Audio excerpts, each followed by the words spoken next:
जिंदगी के भिन्न रंगों को समेट कहानी का आकार देता हूँ। कुछ इसलिए ही तो कहानीकार कहलाता हूँ।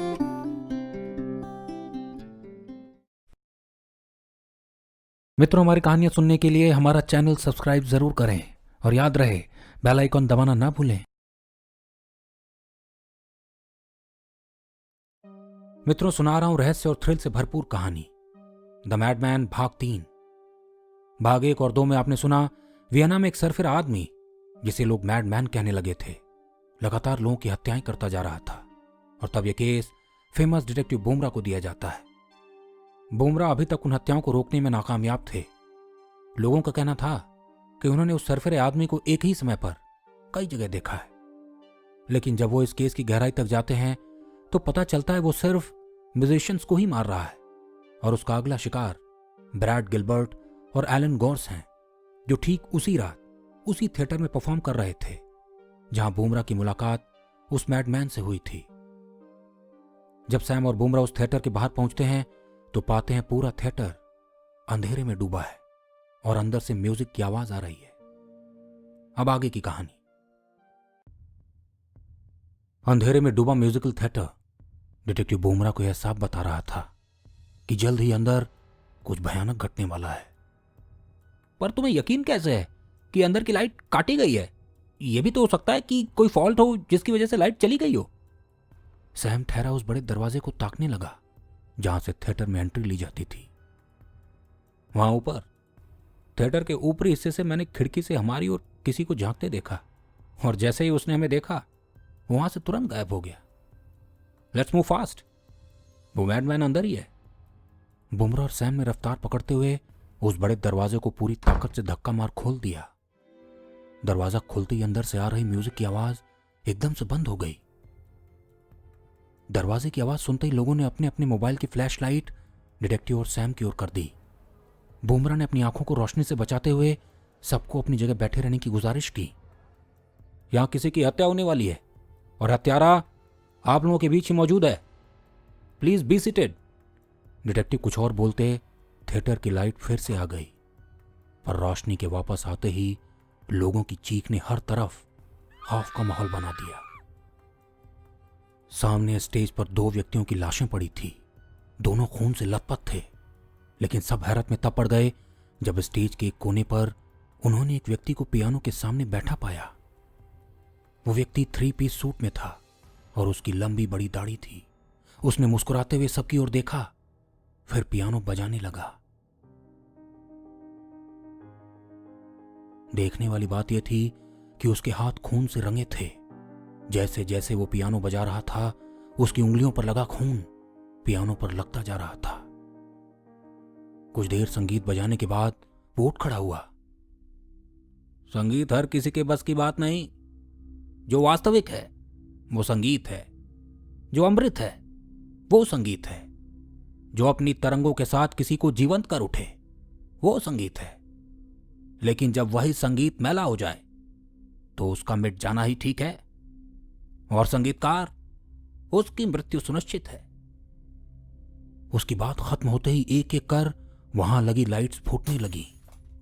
ये खौफनाक मंजर देख लोग चीखते चिल्लाते थिएटर से बाहर की ओर दौड़ने लगे। देखते ही देखते पूरा थिएटर खाली हो गया और थिएटर भयानक अंधेरे में डूब गया। जब बुमरा और सैम स्टेज के करीब पहुंचे तो उन्हें खून से सने जूतों के निशान मिले।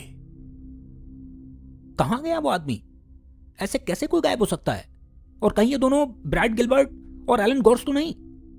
सैम की आवाज में अजीब सी कंपन थी। इस बार हम फिर से चूक गए। ये दोनों वही हैं, पर अब वो सरफिरा किसी और की हत्या नहीं कर पाएगा। मैं जानता हूं उसको इस बार कैसे पकड़ना है। बुमरा नीचे झुक लाशों का परीक्षण करने लगे। वो काली ठंडी रात अपने साथ उस मैडमैन का रहस्य लिए धीरे धीरे सिमट गई। अगली सुबह डिटेक्टिव और सैम पुलिस स्टेशन में बैठे थे। बुमरा के हाथ में एक लिस्ट थी। मुझे लिस्ट में दिए गए इन सभी लोगों से मिलना है। ये सभी तो जाने माने म्यूजिशियंस हैं। भला इन सबका इस केस से क्या लेना देना? मुझे लगता है ये केस आपकी समझ से परे है। सामने बैठे ऑफिसर ने लिस्ट की ओर देखा। आप इस लिस्ट पर काम करेंगे या फिर मुझे ऊपर से फोन करवाना पड़ेगा। बुमराह ने सख्ती दिखाते हुए लिस्ट वापस ले ली। ऑफिसर ने हार मान बुमराह और सैम को एक एक कर सबसे मिलवाया। लिस्ट में 5 लोगों के नाम थे। कोई वायलिन बजाता था, तो कोई फ्लूट, तो कोई पियानो। डिटेक्टिव ने हर किसी को म्यूजिक बजाने को कहा और हर किसी ने हैरान होते हुए म्यूजिक बजाया भी। सबका यही कहना था कि वो मरे हुए सभी संगीतकारों को जानते थे, पर उनको कोई क्यों मार रहा है इसका पता उन्हें भी नहीं। सबसे मिलने के बाद बुमराह ने सैम को उनके साथ पास की एक यूनिवर्सिटी चलने को कहा। मुझे कुछ समझ नहीं आ रहा, हम इन सबसे मिले और अब किसी यूनिवर्सिटी जा रहे हैं। क्या इनमें से कोई मैडमैन है? पर ये सब उस स्केच के आसपास भी नहीं दिखते। सैम अपने कदमों को तेज करने लगा। धैर्य रखो, सब बताऊंगा। दोनों यूनिवर्सिटी पहुंचे तो बुमराह ने सीधे प्रोफेसर एल्बर्टो का नाम लिया। प्रोफेसर सामने म्यूजिक की क्लास ले रहे हैं। एक स्टूडेंट ने उन दोनों को सामने ऑडिटोरियम का रास्ता दिखाया। प्रोफेसर म्यूजिक में पूरे डूबे हुए थे। वो खुद ही म्यूजिक बजा स्टूडेंट्स को ट्रेनिंग दे रहे थे। जब उन्होंने अपनी आंख खोली तो पाया ठीक उनके सामने डिटेक्टिव बुमराह खड़े हैं। उन्होंने खुद को सचेत करते हुए बुमराह से पूछा, yes, how can I help you? अब क्या आंख मिचौली खेलनी? आप जानते हैं मैं यहां क्यों आया हूं? बुमराह ने मुस्कुराते हुए अपनी जेब से एक पेपर निकाला जिस पर उन्होंने कुछ लिखा था। अरे पागल हो गए हो, ये बहुत ही रेस्पेक्टेड प्रोफेसर है। यहां बहुत ही सम्मान किया जाता है इनका, और इनके हाव भाव से तो ये कहीं से भी उस सरफिरे आदमी से मेल नहीं खाते। सैम ने दबी आवाज में डिटेक्टिव बुमराह को रुक जाने को कहा। आपने तो कहा था आपको म्यूजिक बिल्कुल पसंद नहीं। प्रोफेसर ने हाथ में ले वायलिन एक तरफ रख दिया।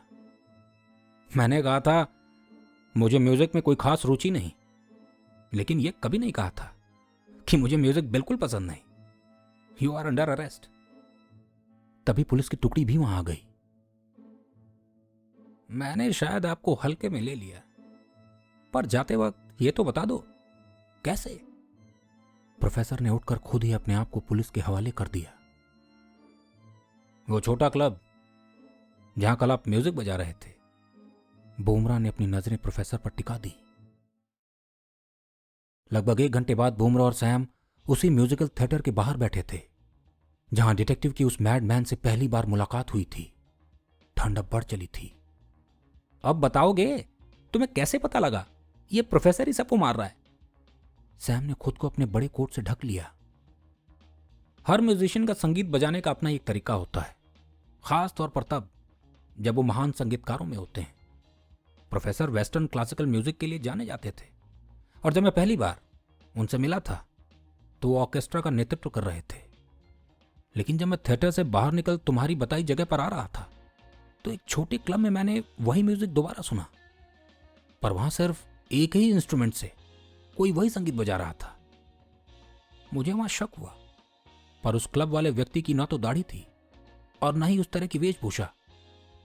तब मेरी तफ्तीश को एक नई दिशा मिली, और जब मैं आगे बढ़ा तो पता चला वो क्लब वाला व्यक्ति एक प्रोफेसर है।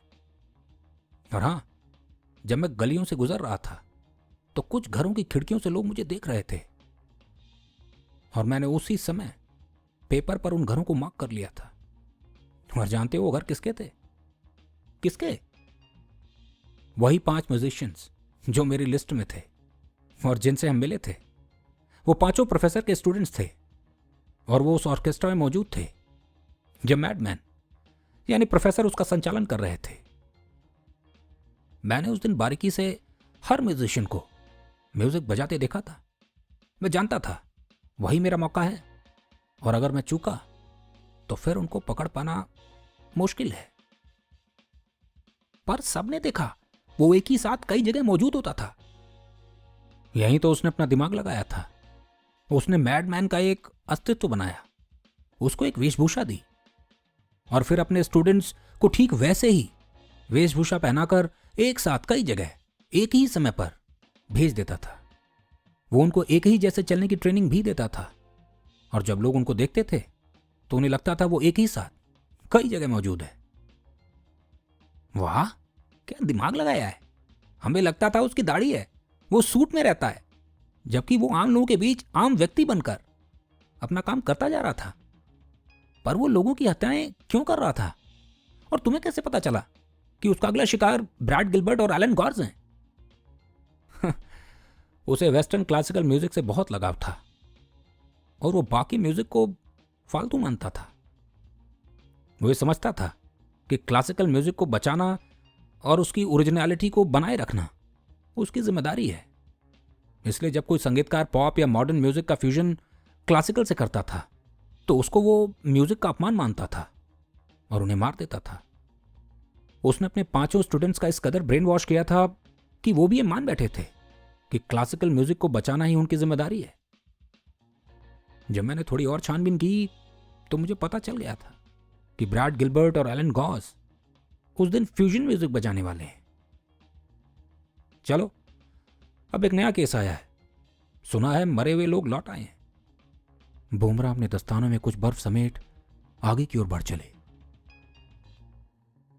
मित्रों, यदि यह कहानी आपको पसंद आई तो इसे लाइक और शेयर जरूर करें। और हाँ, हमारे चैनल को सब्सक्राइब करना और बेल आइकन दबाना ना भूलें। आप हमें फेसबुक पर भी सुधांशु राय ऑफिशियल से फॉलो कर सकते हैं और कहानीकार सुधांशु राय से जुड़े रह सकते हैं।